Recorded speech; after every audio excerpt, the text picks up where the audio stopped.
Hey guys, it is Bob Blah Blah, and today we're talking about the submachine guns in Modern Warfare 3. I do want to let you know I am losing my voice, so I apologize if I sound a little raspy.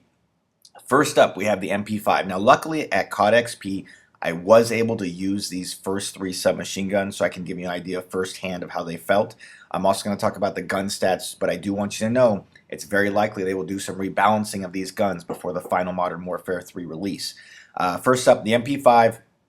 It was in Call of Duty 4, and then the variant, the MP5K, was in Modern Warfare 2 and Black Ops. The MP5 is an H&K gun, comes out of Germany. It's an awesome gun. It's been around since the 60s, still used today by military, quite a few military operations right around the world. So I used this at COD XP, and it reminded me kind of a gun in between the Modern Warfare 2 version and the Call of Duty 4 version. Call of Duty 4, it was great mid-range, long-range, short-range. It's definitely not that. It's more of a short to mid-range gun. I did like it. I will say that it seemed to pale compared to the next two guns I'm going to talk about. It had quite a bit of recoil. It wasn't very good mid-range. It was a little better mid-range than, say, the Black Ops version, which is definitely a short-range gun. But I love the MP5. Historically, it's been my favorite gun throughout the games. I'd say overall it is my favorite gun, and it's such a beast. Even in Black Ops, it's really underrated. It is one of the best guns in the game with rapid fire, and that's how I used it a lot at Call of Duty XP. Silenced, I felt like it was weak, but when I put on rapid fire, actually, to be fair, with all the SMGs I used, rapid fire was probably my favorite perk or my favorite attachment, but it was knocking people down fast. So I think you're going to see a lot of rapid fire on all these SMGs in the game. And Modern Warfare 3 is really set up for SMGs. You're going to see that when the game comes out, that the SMGs are going to be used a lot in this game, a lot like they were in Modern Warfare 2, especially the next gun, the UMP45. This is also by H&K. This is basically the gun that came out after the MP5. It's a beast gun as well, and I loved it at Modern Warfare 3. This was probably my favorite gun that I used at COD XP. It runs 45 caliber, that's why it's called the 45. So it's got a lot of stopping power, and it has a lower rate of fire, though the stats don't show it. But in real life, it does have a lower rate of fire because it's a powerful gun. It needs to have a lower rate of fire so you can actually control the recoil. At COD XP, I used it with the silencer, and it was beast. I loved using it with the silencer, just like it felt a lot like Modern Warfare 2. It's a little weaker, a little less accurate at range, but it was overall great. My favorite setup out of every gun I used was the UMP45 with rapid fire. It had awesome knockdown. It still managed to have its recoil balance because I used a proficiency called Kick, which lowered recoil. The gun was beast. So easily, this was my favorite gun I used at COD XP, even more so than the assault rifles. So I expect to see this gun to be a big part of this game, much like it was in Modern Warfare 2. Up next, we have an interesting gun. It's the PP90M1. It's a Russian gun, and it's kind of a throwaway in real life. I mean, it's not known as like this great gun or anything. It's an interesting gun. If you look at it, it's got a cylindrical, is that the right word? Cylindrical? I don't know.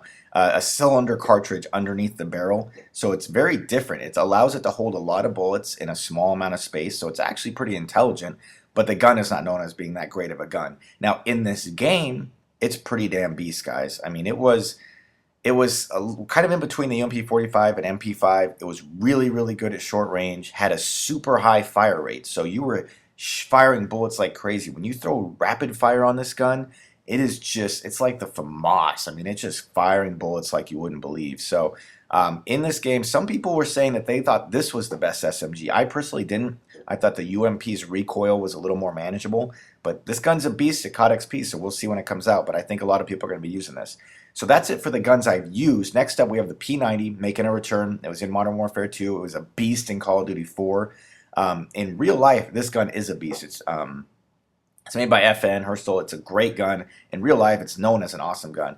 It's bullpup, which basically means you're reloading behind the trigger instead of in front of it. It's known to be very compact, super accurate with low recoil, and guys, super, super damaging. So in real life, this gun is a super beast. Now, obviously, in the game, they have to balance it. They can't just make it the best gun in the game. But it's going to have high accuracy, high damage, and low range. And basically, one thing you'll see in this game, they took all the SMGs and they're toning down the range. They're really trying to make the submachine guns for close quarters, which is great. I think that's what they should be great at. It's not really fair if they're good at long range and short range. But this gun's a beast in real life. And like I said, I haven't got to use it yet, but I'm hoping they go back to the Call of Duty 4 version because it was awesome in that gun. I liked it in Modern Warfare 2, but it was really outshined by the other SMGs. Up next, we have the PM9. Now, this gun's kind of weird. The PM9 is basically the Japanese version of the Uzi, and it's not really known as that great of a gun. Japan is not exactly known for its gun making skills. They're not exactly a militarized country. They basically only have defense forces. So they basically took the Uzi, they added a little handle to it so it controls the recoil a little better. If it's anything like the Uzis from past games, it's probably not going to be that great because the Uzi historically has kind of been a throwaway SMG. And if you look at the stats, though, the stats look a lot like the other guns. So I don't know if, once again, if that's just on the current build or if it's going to be rebalanced by the time it comes. What I'm really concerned about is the magazine. Historically, the Uzi has kind of had weaker magazines. If it has 30 bullets, I'm guessing it's going to be a pretty good gun. But the Uzi is known as a cool gun. It's really not the most effective SMG in the world. So, and that's kind of what they've done when they put it in the games. They've kept it realistic. So I guess I can't blame them for that. Up last, we have the MP7. This gun is a beast in real life. It is basically the newest gun from HNK. It's the evolution of the MP5, but it's not really based on the MP5. It's actually based on the G36 assault rifle. And basically, this gun was designed to penetrate body armor.